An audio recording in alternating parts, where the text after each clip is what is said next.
When you're studying chemistry, you'll often see reactions. In fact, you always see reactions. For example, if you have hydrogen gas, it's a diatomic molecule because hydrogen bonds with itself in the gaseous state, plus iodine gas, I2, that's also in the gaseous state. It's very easy to just say, oh, if you put them together, they're going to react and form the product. If you have you have 2 moles of hydrogen, 2 moles of iodine, so it's going to form 2 moles of hydrogen iodide.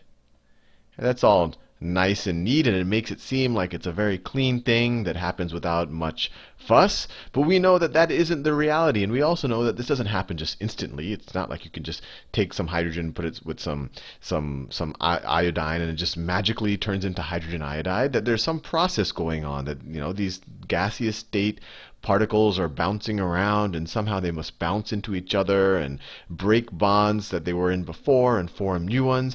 And that's what we're going to study now. And this whole study of how the reaction progresses and the rates of the reactions is called kinetics, which is a very fancy word, but you're probably familiar with it because we've talked a lot about kinetic energy. Kinetics.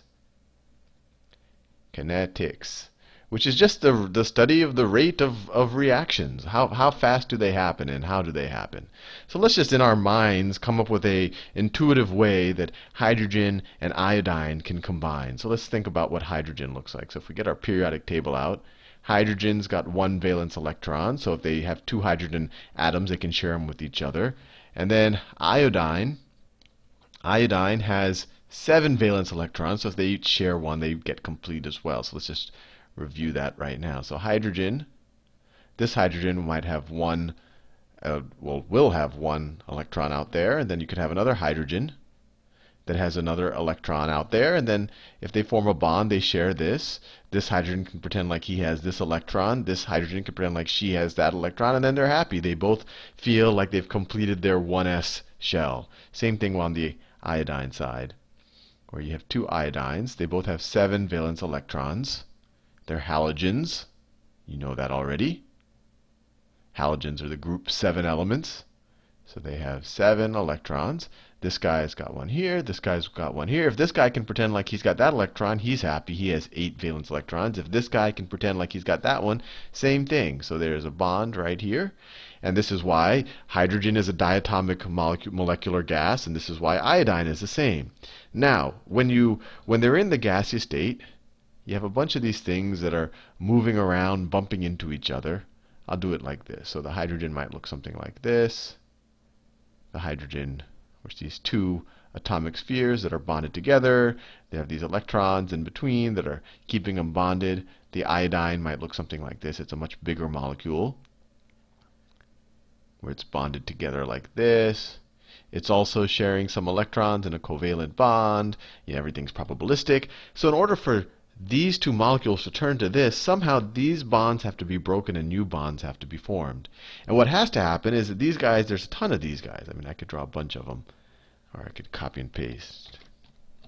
So there's a bunch of hydrogen molecules around, and some of these iodine gas molecules around.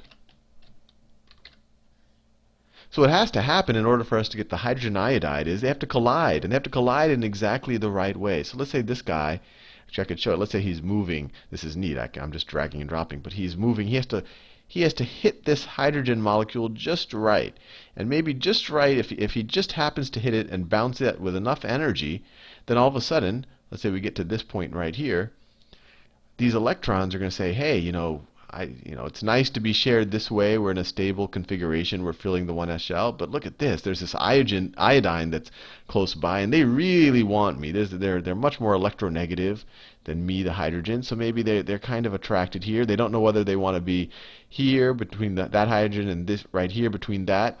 And so they kind of enter this higher energy state. And similarly, these guys, they say, hey, wouldn't it be nicer? I don't have to be here. I could kind of go back home to my home atom if this guy comes in here, because then we're going to have 8 valence electrons, and the same thing's happening here. And this complex right here, this this kind of right when the collision happens. This is actually a state. It's the high energy state or the transition state of the reaction, and this is called an activated complex. Activated complex. Activated complex. Sometimes, I just drew it kind of visually, but it could be, you could draw it like this. So hydrogen has a covalent bond with another hydrogen, and then here comes along some iodine that has a covalent bond with some other iodine, but all of a sudden these guys like to bond as well, so they start forming. So there's kind of there's a little bit of an attraction on that side too. So this is another way of drawing the activation complex. But this is a high energy state, because in order for the electrons, the way you can think of it, to kind of go from that bond to this bond, or this bond to that bond, or to go back, they have to enter into a higher energy state, a less stable energy state than they were before. But they do that if there's enough energy, because then you can go from so you're going from both of these things separate. Well, let me just draw them separate. So you have both of them separate. You have the hydrogen separate plus the iodine separate. They go to this, which is a higher energy state. But if they can get to that higher energy state, if there's enough energy for the collision and they have enough kinetic energy when they hit in the right orientation, then from this activated complex, or this higher energy state, it will then go to the lowest energy state. And the lowest energy state is the hydrogen iodide. Whoops. I want to draw the iodide, and then the hydrogen, and then the hydrogen. This is actually a lower energy state than this. But in order to get here, you have to go through a higher energy state, and I could do that with an energy diagram. So if we say that, let's say the x-axis is the progression of the reaction. Progression of the reaction. And actually, we don't know how fast it's progressing, but this, you can kind of view it as time on some dimension. And let's say this is the potential energy. I want to draw thicker lines. Say this is the potential energy right there. Let me make this line thicker as well. So this is the potential energy. So initially, we're at this reality, and we can kind of view it as the combined potential energy. So eventually we start off here, and this is the H2 plus I2. And a lower potential energy is when we're in the hydrogen iodide. So this is the lower potential energy down here. Lower potential energy down here. This is the 2Hi. Right? But to get here, we have to enter this higher activation energy, where the electrons they have to have some energy to kind of be able to at least figure out what they want to do with their lives. And so you have to add energy to the system. You don't always have to add it, but if it doesn't happen spontaneously, you're going to have to add some energy to the system to get to this activated state. Right? So this is when we are at this thing right here. We're there. So some energy has to be in the system, and this energy, the difference between the energy we're at when we were just hydrogen molecules and iodine molecules, and the energy we have to get this activated state, this distance right here, this is the activation energy. Activation energy. If we're able to get to somehow put enough energy in the system, then this thing will happen. They'll collide with enough energy, and bonds will be broken and reformed. Activation energy. Sometimes it's written as EA, energy of activation. And in the future, we'll maybe do reactions where we actually measure the activation energy. But the important thing is to conceptually understand that it's there, that things just don't spontaneously go from here to here. And I won't go deeply into catalysts right now, but you've probably heard of the word catalyst, or something being catalyzed. And that's some other agent, some other thing in the reaction. So right now we have H2 plus I2 yielding 2 hydrogen iodides. Now, you could have a catalyst, and I'll just say plus C. And I actually don't know what a good catalyst would be for this reaction. And how a catalyst operates is it can actually operate in many, many different ways. So that's why I don't want to do it in this video. But what a catalyst is something that doesn't change. It doesn't get consumed in the reaction. The catalyst was there before the reaction, the catalyst is there after the reaction. But what it does is it makes the reaction happen or either faster, or it lowers the amount of energy for the reaction to happen, which is kind of the same thing. So if you have a catalyst, then this activation energy will be lower. And what it does is it makes it might be some molecule that allows some other transition state that has less of a potential energy, so that you require less heat or less concentration of the molecules for them to bump into each other in the right direction to get to that other state, so you require less energy.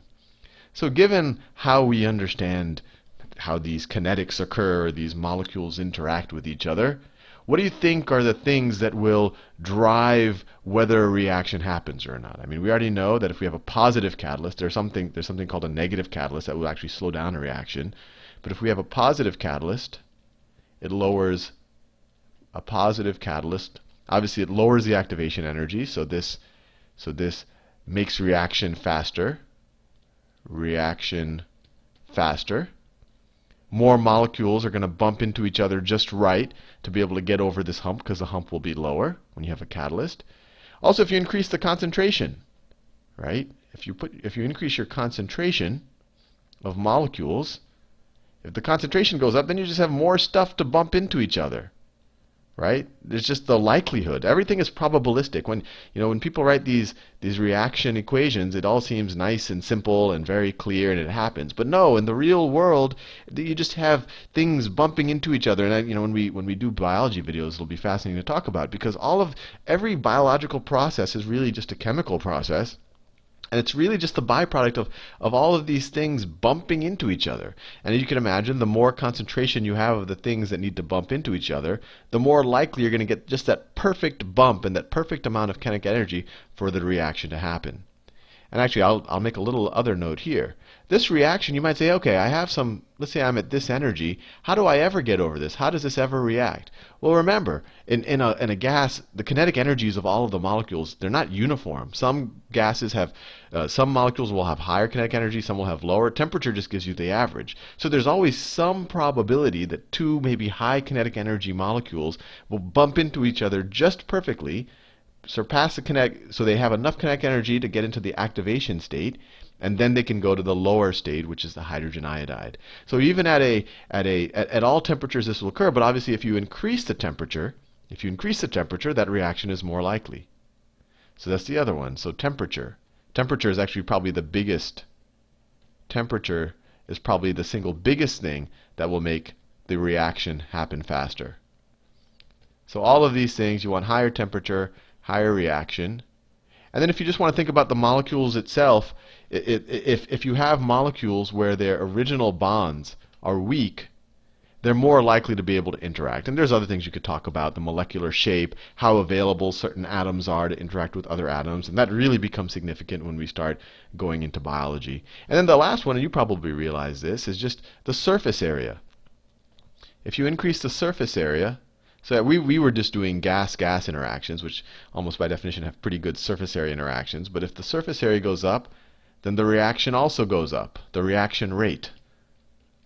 And how do you think about that? Well, think about the reaction of, we've done this multiple times. Sodium chloride, solid, so solid salt, plus liquid water leads to sodium.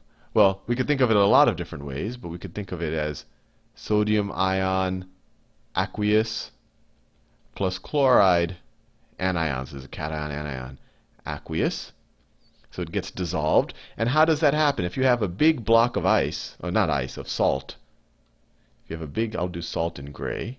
If you have a big block of salt in there, and you have, so there's a bunch of sodium and chloride atoms in it, and you have water all around it,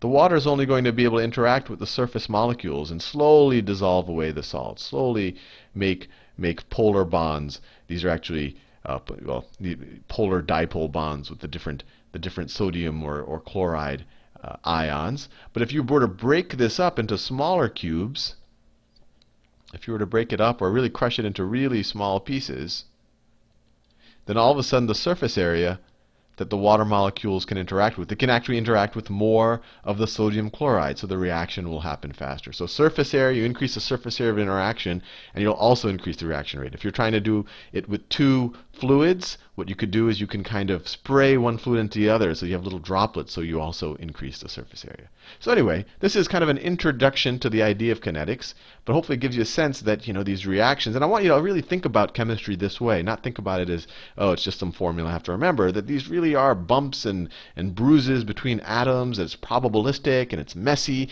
and we really have to think about what will make it more likely that these things collide in just the perfect way for the reactions to happen.